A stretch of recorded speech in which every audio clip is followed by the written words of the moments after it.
ele tem essa força, porque essa energia do começo, né, essa coincidência da sazonalidade, da mudança de ano, com a mudança de governo, predispõe a sociedade brasileira, e eu tenho sintonia com o coração do povo, a ajudar. As pessoas são meio despolitizadas, elas não compreendem bem, voltam muito na superfície, no caso do Bolsonaro mais gravemente ainda, mas ficam meio que predispostas a aceitar as iniciativas do governo. É evidente que, na prática, quando se trata de interesses tão graves, concretos, centrais da vida do conjunto da sociedade como a nossa, como é a agenda brasileira, esse filtro do parlamento tem uma relevância muito grande, embora seja muito vulnerável também a esse expediente da rua que diz assim, ajuda o homem. O homem foi eleito, ajuda ele, não atrapalha. E nós temos que ter essa sensibilidade, não em respeito ao Bolsonaro, que já merece só porque é o presidente, mas em respeito aos 50 e tantos milhões de eleitores brasileiros que acertadamente ou equivocadamente deram a ele a maioria. Essa é a razão, isso é que nós precisamos entender, nós precisamos homenagear o povo, para que esse povo volte a acreditar na democracia, volte a acreditar numa proposta mais consequente, mais progressista, e não aceite esses reducionismos ridículos que vão levar a nossa sociedade a momentos ainda mais graves. Isto dito, eu diria para você que eu não sei e acho muito improvável. Nós estamos falando hoje no dia 2 de janeiro. Eu, Ciro Gomes, que sou funcionalmente obrigado a acompanhar as coisas, não conheço uma única proposta do governo. A não ser legalizar as armas. Não conheço nenhuma. Não, a retórica está aí, mas legalizar as armas por medida provisória, eu duvido da legalidade disso. Acho que, inclusive, o Supremo tenderá a dizer inconstitucional.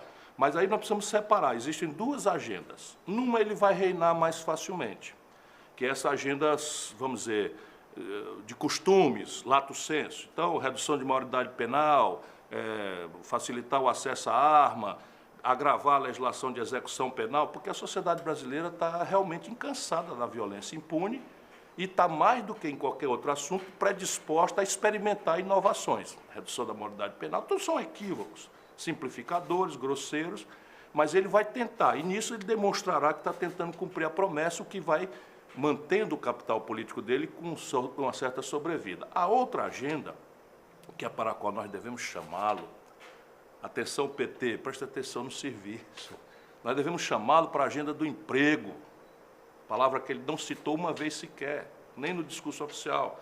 Nós devemos chamá-lo para a questão do juro, nós devemos chamá-lo para a questão da inadimplência dos 63 milhões de brasileiros que estão com o nome sujo no SPC, nós devemos chamá-lo para discutir a condição da aposentadoria, nós devemos chamá-lo para discutir aqueles assuntos que ele vai fugir deles.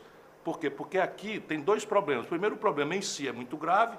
Segundo, ele não entende o problema. Segundo, a equipe dele não entende o problema e, quando entende, entende de forma equivocada. Portanto, o remédio que eles vão propor vai ser um remédio errado, que provavelmente tenderá muito mais a agravar a doença socioeconômica do Brasil do que mitigá-la.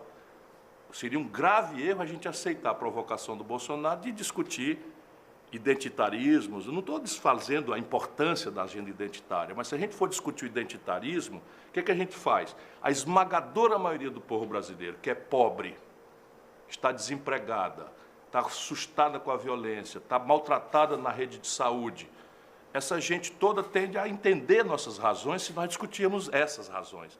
Mas se a gente for discutir kit gay, se a gente for discutir... Não é que o assunto não seja grave, eu estou só dizendo que o Bolsonaro não pode escolher o campo de batalha. Por quê? Porque a nossa sociedade, sendo pobre, se identifica conosco na velha luta de classe. Mas ela é uma sociedade que tem uma moral conservadora, crescentemente evangélica, neopentecostal, católica, cristã, para cujos esses temas eles se dissociam de nós e trabalham contra seus próprios interesses.